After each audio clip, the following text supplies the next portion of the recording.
ஜீ தமிழ்ல பலருக்கும் ஃபேவரட்டான ஒரு சீரியல் தான் சந்தியா ராகம். ரொமான்டிக் மற்றும் ஃபேமிலி சப்ஜெக்ட மையமா வச்சு இயங்கிக்கிட்டு வரக்கூடிய இந்த சீரியல் போன வருஷம் அக்டோபர் மாசம் தொடங்கப்பட்டு இதுவரைக்கும் 400 எபிசோட்ஸ் கடந்து ரொம்ப விறுவிறுப்பாகவும் சக்சஸ்ஃபுல்லாவும் டெலிகாஸ்ட் ஆகிட்டு வருது. இப்படி இருக்க நிலைமையில இந்த சீரியல்ல லீட் ரோல்ல நடிச்சிட்டு வந்த ஆக்டர் சுர்ஜித் குமார் திடீர்னு சீரியலை விட்டு விலகிறதா சொல்லி சந்தியா ராகம் ஃபேன்ஸ் பலரையும் அதிர்ச்சிக்குள்ளாக்கியிருக்காரு. ஆக்சுவலா இந்த சீரியலுக்குன்னு தனி ஃபேன் பேஸ் ஒரு பக்கம் இருந்தாலும் இன்னொரு பக்கம் இந்த சீரியல்ல சீனு மற்றும் மாயா கேரக்டர்ல நடிச்சிட்டு வர ஆக்டர் சுர்ஜித் குமார் அண்டாரா ஸ்வர்ணங்கர் பேருக்குன்னு ஒரு தனி ஃபேன் பேஸ் இருக்கதா செய்றாங்க. இந்த நிலையில சீனு கேரக்டர்ல நடிச்சிட்டு வந்த ஆக்டர் சுர்ஜித் குமார் ரீசெண்டா சந்தியா ராகம் சீரியலை விட்டு விலகிறேன்னு சொல்லி தன்னோட இன்ஸ்டாகிராம் பேஜ்ல ஒரு போஸ்ட ஷேர் பண்ணிருக்காரு. அதுல அவர் என்ன சொல்லிருக்காருன்னா, கடவுள் எல்லாத்தையும் ஒரு காரணத்துக்காக தான் செய்யறாரு. என்னுடைய குடும்பத்தை விட பெருசா மதிச்ச சந்தியா ராகம் குடும்பத்துல இருந்து நான் விலகிறேன்றத உங்க எல்லாருக்கிட்டையும் சொல்லிக்க நான் விரும்புறேன்.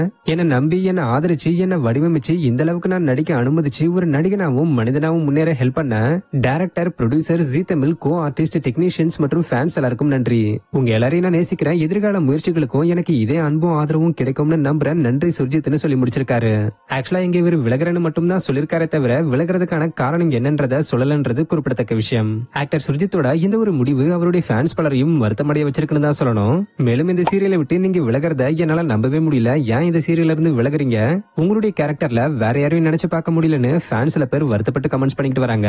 அதே நேரத்துல இன்னும் சில பேர் உங்களுடைய இந்த தனிப்பட்ட முடிவுக்கு நாங்க மதிப்பு கொடுக்கிறோம், கூடிய சீக்கிரமே உங்களை புது சீரியல்ல பார்க்க நாங்க ஆர்வமா காத்துக்கிட்டு இருக்கோம்னு சொல்லி கமெண்ட்ஸ் பண்ணிக்கிட்டு வராங்க. இப்படி ஃபேன்ஸோட கமெண்ட்ஸ பார்க்கும்போதே தெரியுது எந்த அளவுக்கு ஆக்டர் சுர்ஜித் சந்தியா ராகம் சீரியல்ல சீனுவாவே ஏத்துக்கிட்டு இருக்காங்கன்னு. சோ சந்தியா ராகம் சீரியல்ல இருந்து ஆக்டர் சுர்ஜித் விலகிறத பத்தி நீங்க என்ன நினைக்கிறீங்கன்றத கமெண்ட்ல சொல்லுங்க. இந்த மாதிரியான அப்டேட்ஸ்க்கு மறக்காம நம்மளுடைய சேனலை சப்ஸ்கிரைப் பண்ணிக்கோங்க. தேங்க்யூ.